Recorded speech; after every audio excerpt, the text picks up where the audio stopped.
Hi, welcome to holisticinvestment.in. Reliance Nippon Life Classic Plan 2ல invest பண்றது உங்க financial goals reach பண்றதுக்கான right சாய்ஸா அமையுமா? இந்த வீடியோல இதை இன்டெப்தா அனலைஸ் பண்ணி பார்ப்போம் வாங்க. ஸோ இந்த பாலிசி அனலைஸ் பண்றதுக்கு முன்னாடி இதை பத்தின சில பேசிக் டீடைல்ஸ் தெரிஞ்சுப்போம். இது ஒரு யூனிட் லிங்க் நான் participating individual life insurance plan. இதோட சில கீ ஃபீச்சர்ஸ் பார்த்தீங்கன்னா என்டையர் பாலிசி டேர்முக்கு ஃபினான்ஷியல் செக்யூரிட்டி உங்க ஃபேமிலிக்கு என்ஷூர் பண்றதுக்காகவே அவங்க லைஃப் இன்சூரன்ஸ் கவரேஜ் கொடுக்குறாங்க.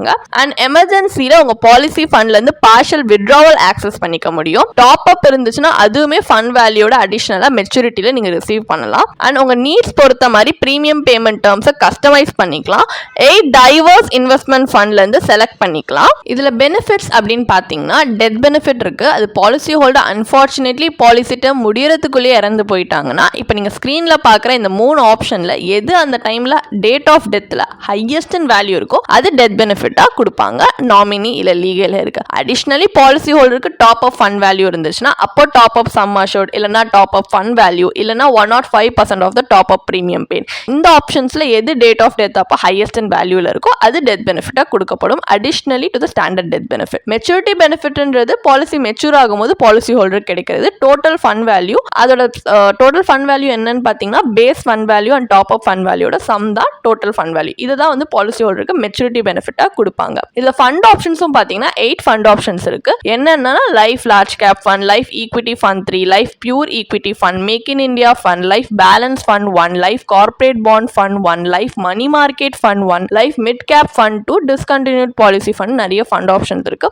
ஒன்னொன்னுமே எவ்வளவு அசெட் கிளாஸஸ்க்கு நீங்க எவ்வளவு பெர்சன்டேஜ் ஆஃப் அலோகேஷன் கொடுத்திருக்கீங்கன்ற பேஸ் பண்ணி அசெட் கேட்டகரி பண்ணிருக்காங்க. Like equities, debt, money market மாதிரி அசெட் கிளாஸஸ்க்கு. அண்ட் ரிஸ்க் ப்ரொஃபைல் பொறுத்தோம் like low to high, low to moderate அதுக்கேற்ற மாதிரியும் அவங்க வந்து கேட்டகரைஸ் பண்ணியிருக்காங்க. அண்ட் இதில் சார்ஜஸ் பார்த்தீங்கன்னா ப்ரீமியம் அலோகேஷன் சார்ஜ் இருக்குது. இது உங்கள் ப்ரீமியம் பேமெண்ட் அப்போ உங்கள் ப்ரீமியம்லேருந்து ஒரு பெர்சன்டேஜ் டிடக்ட் பண்ணிட்டு தான் பேலன்ஸ் ப்ரீமியம் நீங்கள் சூஸ் பண்ணியிருக்க இன்வெஸ்ட்மெண்ட் ஃபண்டில் அவங்க இன்வெஸ்ட்மெண்ட் பண்ணுவாங்க. பாலிசி அட்மினிஸ்ட்ரேஷன் சார்ஜ் பார்த்தீங்கன்னா இயர் 6லேருந்து பாலிசி டேர்ம் முடிகிற வரைக்கும் ரெகுலர் ப்ரீமியம் பாலிசிஸ்க்கு 40 rupees பர் மந்த் டிடக்ட் பண்ணுறாங்க. சிங்கிள் ப்ரீமியம் பாலிசிக்கு என்டையர் பாலிசி டேர்மே 40 rupees டிடக்ட் பண்ணுறாங்க. ஸோ இந்த சார்ஜஸ் பார்த்தீங்கன்னா 5% per annum இன்ஃப்ளேஷனுக்காக இன்க்ரீஸ் பண்ணுறாங்க 7th பாலிசி இயர்லேருந்து. ஸோ ஒரு மேக்ஸிமமாக 6,000 rupees per annum கட்டுற மாதிரி இருக்கும். மொர்டாலிட்டி சார்ஜஸ் உங்களோட லைஃப் இன்சூரன்ஸ் கவரோட அமௌண்ட், அட்டைன்ட் ஏஜ், ஆக்குபேஷன், பாலிசியோட ஹெல்த், ஃபண்ட் வேல்யூன்னு பேஸ் பண்ணி வேரி ஆகும். ஆக்சிடென்டல் டெத் பெனிஃபிட் கொடுக்கறதுக்குமே சார்ஜ் பண்றாங்க. ஆனுவல் சார்ஜ் பார்த்தீங்கன்னா 65 years வரைக்குமே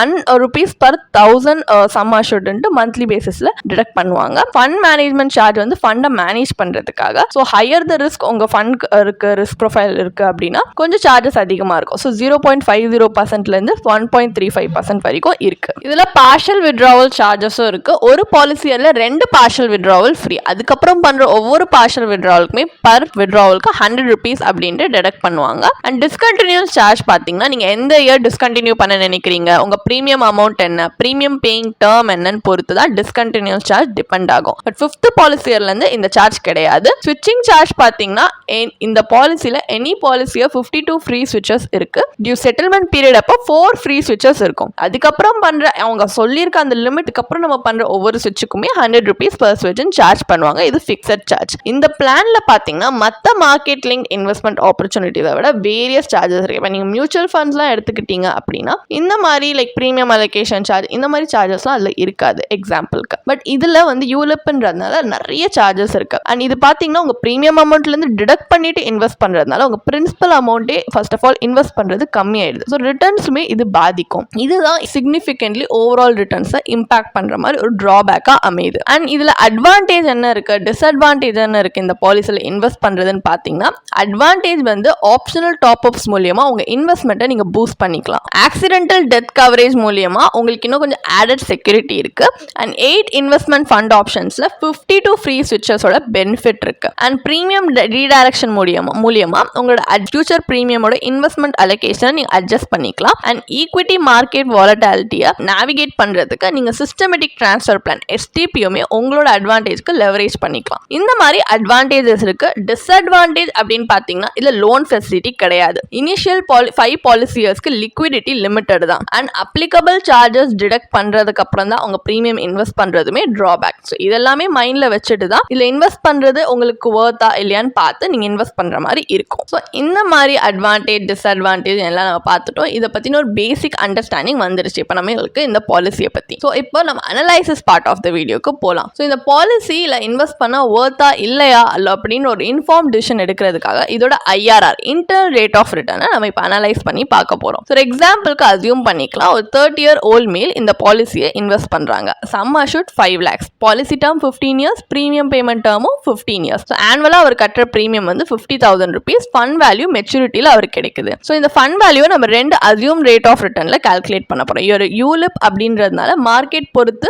ஃபண்ட் வேல்யூ மாறும் அப்படின்றதுனால நம்ம ஒரு 4%, 8% worst and best case scenario குறிக்கிற மாதிரி எடுத்திருக்கோம். இது கேரண்டீடா இந்த ரிட்டர்ன்ஸ்ல தான் வரும்னு கிடையாது, அண்ட் இவ்வளோதான் பொட்டன்ஷியல் ரேஞ்ச் ஆஃப் அவுட்கம்னும் கிடையாது. ஜஸ்ட் உங்களுக்கு ஒரு எக்ஸாம்பிளுக்கு 4 and 8% எடுத்து சொல்றோம். இப்போ 4% per annum worst case scenarioல பாத்தீங்கன்னா உங்க ஃபண்ட் வேல்யூ மெச்சூரிட்டியில 8.43 lakhs இருக்கு. இதோட ஐஆர்ஆர் பாத்தீங்கன்னா 1.45% வருது. இதோட டிபிக்கல் சேவிங்ஸ் அக்கௌண்ட் இன்ட்ரெஸ்ட் ரேட்டை விட கம்மியான ஒரு ஐஆர்ஆர் தான். ஏன்னா நீங்க எங்கேயுமே இன்வெஸ்ட் பண்ணாம ரிஸ்க் எடுக்காம சும்மா சேவிங்ஸ் அக்கௌண்ட்ல வச்சாலும் இதை விட அதிகமாக தான் உங்களுக்கு ரிட்டர்ன்ஸ் வந்திருக்கும். இது worst case scenario. So best case scenario 8% per annumல fund value maturity-ல 11.74 lakhs வருது. IRR பாத்தீங்கன்னா 5.42%. இது fixed deposits-ல கொடுத்திருக்கிற interest rate-ஓட கம்மி தான். So long term investment அப்படி எடுத்து இதை பார்த்தோம்னா இந்த பிளான் வந்து long term investment-க்கு inflation-ஐ outperform பண்ண முடியல. So long term financial goal achieve பண்றதுக்கு unsuitable அப்படின்னு சொல்லலாம். And additionally இந்த பிளான்ல limited liquidity இருக்கிறதுனால ஒரு wealth accumulation process-க்கு effectively contribute பண்றாங்க அப்படினும் சொல்ல முடியாது. ஸோ இதில் இன்வெஸ்ட் பண்றது ஒரு ஸ்ட்ராங் ஃபினான்ஷியல் ஃபவுண்டேஷனுக்கு தேவையான ஒரு பெஸ்ட் ஆப்ஷனாக இருக்கும்னு சொல்ல முடியாது. ஸோ இப்போ இதில் இன்வெஸ்ட் பண்றது பார்த்தீங்கன்னா நம்மளுக்கு அந்த அளவுக்கு ஒரு டிசைரபிள் அவுட்கம் கொடுக்காததுனால நம்ம ஒரு கம்பேரிட்டிவ் அனலைசிஸ் பண்ணி வேற இன்வெஸ்ட்மெண்ட் ஆப்ஷன்ஸோட கம்பேர் பண்ண போறோம். ஸோ ஆனால் ஒரு ஆல்டர்னேட்டிவ் அப்ரோச்சோட இந்த மாதிரி யூலிப்ல இன்வெஸ்ட் பண்ணாம இன்வெஸ்ட்மெண்ட் அண்ட் இன்சூரன்ஸ் தனித்தனியாக பிரித்து இன்வெஸ்ட் பண்ணி பார்க்க போறோம். ஸோ எப்படி ஒரு பெஸ்ட் ரிசல்ட் வருதா அதில் அப்படின்ற ஒரு டிசிஷன் எடுக்கிறதுக்காக. ஸோ இப்போ ப்ரீவியஸ் எக்ஸாம்பிள் ரிலையன்ஸ்ல இருந்ததே ஒரு சேம் பேராமீட்டரா வச்சு ஒரு சேம் அசம்ப்ஷன்ஸ் வச்சு இதில் நம்ம கம்பேர் பண்ணலாம். ஸோ இப்போ லைஃப் கவருக்கு நம்ம என்ன பண்றோம்னா ஒரு pure term life insurance policy choose பண்றோம். இது சம் அஷூட் 5 lakh, 2100 rupees தான் ஒரு 15 year பாலிசி டேர்முக்கு. அப்பனா இன்வெஸ்ட்மெண்ட்க்கு ஆனுவலி 47,900 rupees நம்ம கைக்கு வருது. ஏன்னா இப்போ கம்பேர் டு ரிலையன்ஸ் அதில் 50,000 ப்ரீமியம் கட்டணும். இங்க 47,900 நம்மளுக்கு சேவ் ஆகுது. 2,100 rupees தான் ஆனுவலி ப்ரீமியம் கட்டுறதுனால. இப்போ இன்வெஸ்ட்மெண்ட்டுமே ஒரு ஹை ரிஸ்க் இன்வெஸ்டரா இருந்தீங்கன்னா equity paste investment like ELSS நீங்க சூஸ் பண்ணலாம். இதே வந்து ஒரு லோ ரிஸ்க் இன்வெஸ்டரா இருந்தீங்கன்னா PPF மாதிரி டெப்ட் இன்ஸ்ட்ருமெண்ட் சூஸ் பண்ணலாம். இப்போ PPF பிளஸ் டேர்ம் இன்சூரன்ஸ் காம்பினேஷன்ல ஓவர் 15 years PPFல நீங்க இந்த மாதிரி இன்வெஸ்ட் பண்ணிட்டு வந்தீங்கன்னா மெச்சூரிட்டி வேல்யூ PPF 12.99 lakhs வருது. IRR 6.60% வருது. ஒரு லோ ரிஸ்க் டெப்ட் இன்ஸ்ட்ருமெண்டா இருந்துமே PPF 8% ரிலையன்ஸ் சினாரியோட அதிகமாக தான் உங்களுக்கு ரிட்டர்ன்ஸ் கொடுத்துருக்கு. இப்போ ELSS பிளஸ் டேர்ம் இன்சூரன்ஸ் காம்பினேஷன்ல பாத்தீங்கன்னா சர்ப்ளஸ் அமௌண்ட் ELSSல இன்வெஸ்ட் பண்ணும்போது pre tax maturity value 19.99 lakhs வருது. அப்ப கேபிட்டல் கெயின்ஸ் டாக்ஸ்க்கு அப்புறம் post tax maturity value 18.55 lakhs, IRR மட்டுமே 10.68% வருது.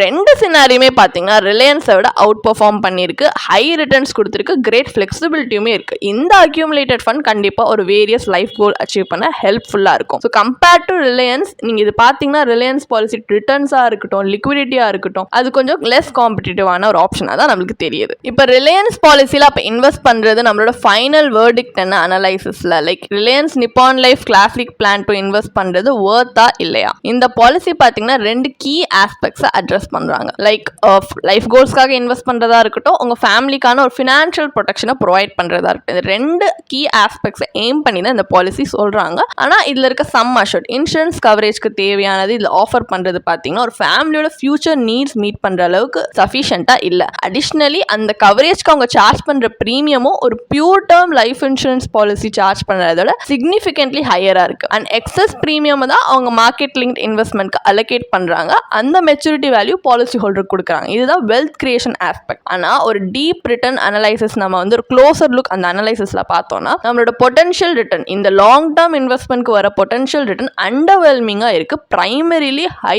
சார்ஜஸ்னாலையும் இதுல இருக்க ஹை ஏஜென்ட் கமிஷன்னாலையும் தான். ஸோ இதுல இன்வெஸ்ட் பண்றதை நீங்க தவிர்க்கலாம். இது அந்த அளவுக்கு ஒரு நல்ல ஆப்ஷன் அப்படின்னு சொல்ல முடியாது. ஸோ உங்களுக்கு மார்க்கெட் லிங்க்ட் இன்வெஸ்ட்மெண்ட்ல இன்ட்ரெஸ்டடா இருந்தீங்கன்னா நீங்க இப்போ நம்ம பார்த்த அந்த கம்பேரிட்டிவ் அனலைசிஸ் செனாரியோ மாதிரி இன்சூரன்ஸ் அண்ட் இன்வெஸ்ட்மெண்ட் செப்பரேட்டா வச்சு இன்வெஸ்ட் பண்றது இன்னும் எஃபெக்டிவா இருக்கும். உங்களுக்கு இன்ஃப்ளேஷனையும் வந்து கம்பேர் பண்ண ஹெல்ப் பண்ணும், லைஃப் கோல்ஸ்க்கு வெல்த் பில்ட் பண்ணவும் ஹெல்ப்ஃபுல்லா இருக்கும். உங்களுக்கு இந்த பாலிசியை பற்றி இன்னும் படிக்க விரும்புறீங்கன்னா இதுக்கான ஒரு பிளாக் போஸ்ட் எங்கள் வெப்சைட்டில் நாங்கள் போஸ்ட் பண்ணியிருக்கோம். அதுக்கான லிங்க் டிஸ்கிரிப்ஷனில் கொடுத்துருக்கோம். கண்டிப்பாக போய் செக் பண்ணுங்கள். அண்ட் உங்களுக்கு இதே மாதிரி ப்ரொஃபஷனல் கைடன்ஸ் தேவைப்படுது, இல்லை ஒரு ஃபினான்ஷியல் இல்லை இன்வெஸ்ட்மெண்ட் டிசிஷன் எடுக்கிறதுக்கு ஒரு ப்ரொஃபஷனல் ஃபினான்ஷியல் பிளானர் ஹெல்ப் பண்ணாங்கன்னா நல்லாயிருக்கும்னு யோசிச்சிங்கன்னா எங்களோட ப்ரொஃபஷனல் ஃபினான்ஷியல் பிளானரோட ஒரு 1-on-1 காம்ப்ளிமெண்ட்ரி கன்சல்டேஷனை நீங்கள் புக் பண்ணியிருக்கலாம். அதுக்கான லிங்க் நாங்கள் டிஸ்கிரிப்ஷனில் கொடுத்துருக்கோம். ப்ளஸ் நாங்கள் ரெகுலராக ஃப்ரீயாகவே லைவ் வெபினார்ஸ் கண்டக்ட் பண்ணுறோம். இந்த வெபினார்ஸில் நீங்கள் வந்து இன்வெஸ்ட்மெண்ட் இல்லை ஃபினான்ஷியல் இன்சைட்ஸை இந்த ஃபினான்ஸ் இண்டஸ்ட்ரியோட லீடிங் எக்ஸ்பர்ட்ஸ் மூலியமாகவே டேரெக்டாக கற்றுக்கலாம். ஸோ அதுக்கான ரிஜிஸ்ட்ரேஷன் லிங்க்கும் நாங்கள் டிஸ்கிரிப்ஷனில் கொடுத்துருக்கோம். உங்களுக்கு இந்த வீடியோ பிடிச்சிருந்துச்சுன்னா கண்டிப்பாக லைக் பண்ணுங்கள், சப்ஸ்கிரைப் பண்ணுங்கள். ஸோ நாங்கள் இன்னும் நிறைய ஃபினான்ஷியலி பெனிஃபிஷியல் கண்டென்ட்டோட உங்களை திரும்பி நெக்ஸ்ட் வீடியோவில் சந்திக்கிறோம். ஸோ இந்த வீடியோ பார்த்ததற்கு மிக்க நன்றி.